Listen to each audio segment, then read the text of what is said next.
Սյունիք կատարած այցի ընթացքում Ռուսաստանի Դաշնության դեսպան Սերգեյ Կոպիրկինը այցելել է նաև Զանգեզուրի պղնձամոլիբդենային կոմբինատ։ Շատերն այս այցը որակում են որպես հայ-ռուսական խորացող համագործակցության սկիզբ, հույս ունենալով, որ ռուսական նոր տեխնոլոգիաներ կներդրվեն կոմբինատում։ Օրագիր Նյուզը այս մասին զրուցեց տնտեսագետ Հրայր Կամենդատյանի հետ, ով նախ ուշադրությունը հրավիրեց դեսպանի պաշտոնում Կոպիրկինի գործունեությանը։ Որպես քաղաքական գործիչական որպես դեսպան վերջի 3-4 տարիների ընթացքում Հայաստանում էր աշխատում, այդ ամբողջ աշխատանքը կարելի է գնահատել որ բացառիկ, որտեղ տանձնավորությունը փաստորեն ամենախոշոր պետության դեսպանը լինելով հանդերձ գտնվում էր տարատեսակ մանր-մունր անձնավորությունների ազդեցության ներքո եւ որպես դեսպան կարելի ասել նա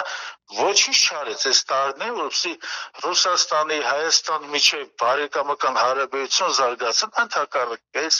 տարիների ընթացքում այդ հարաբերությունները կարելի ասել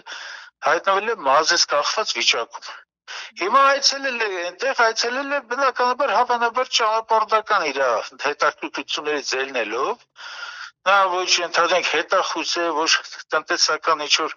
էմիսար է, դա ոչ մի բան չի։ Անդրադառնալով Ռուսաստանի հանքարդյունաբերության մեջ տեխնոլոգիաներ ներդնելու հնարավորությանը փորձագետը նկատեց։ Ռուսաստանը այդտեղ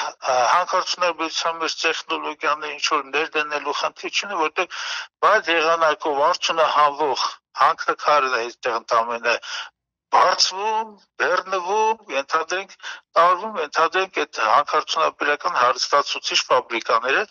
այնտեղ ոչ մի տեխնոլոգիաների, նորագույն ինչ-որ տեխնոլոգիաների խնդիր չկա, բայց եղանակով արդյունահանում է։ Հրայր Կամենդատյանը նաև անդրադարձավ ԶՊՄԿ-ում ռուսական ազդեցությանը, նշելով, որ ազդեցությունը սահմանափակված է միայն տնտեսական մասնակցությամբ ու արժեքներով։ ԶՊՄԿ-ում Ռուսաստանի ազդեցությունը մոտավորապես գնահատենք տնտեսական մասնակցության եւ այդ նրա արժեքների հետ կապված այնտեղ Տրոցենկո անունով ռուսական մի օլիգարխ կա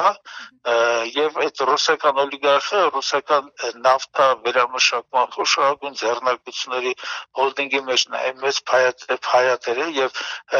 Ռոսնեֆտի իրական տերերի հետ կարելի ասել շատ ծեր կապերի մեջ է։ Այստեղ Հայաստանի մասնակցությունը եթե անկեղծ ասեմ մոտավորապես 12.5% է եւ այդ ամբողջ հանքաքարից եկամուտը մնացած ռենտաների վճարումից հետո հարկերի վճարումներից պարտադիր турքերի վճարումից հետո այդ ամբողջը գնում է օֆշորներ այդ ամբողջը գնում է օֆշորներ ու Ռուսաստանի Դաշնության ենթադրենք պետական վերահսկողական ծառայության կամ հարկային տեսության ոչ մի ռեեստրներում այդ ձեռնարկության շահույթների հետ կապված, այդ ձեռնարկության վճարումների հետ կապված ինֆորմացիա պարզապես չեք գտնի։ Ամբողջ խնդիրը է։ Իսկ վերջում հարցին, թե արդյոք հնարավոր է Հայաստանի Հանրապետության կառավարությունը ԶՊՄԿ-ում ունեցած իր մասնաբաժինը նվիրի Ռուսաստանի Դաշնությանը, տնտեսագետը բացասական պատասխան տվեց։ Կարծում եմ դա սուտ է, նման բան չի կարող լինել, որովհետև այստեղ դա կառաջացնի շատ ծանր եւ քաղաքական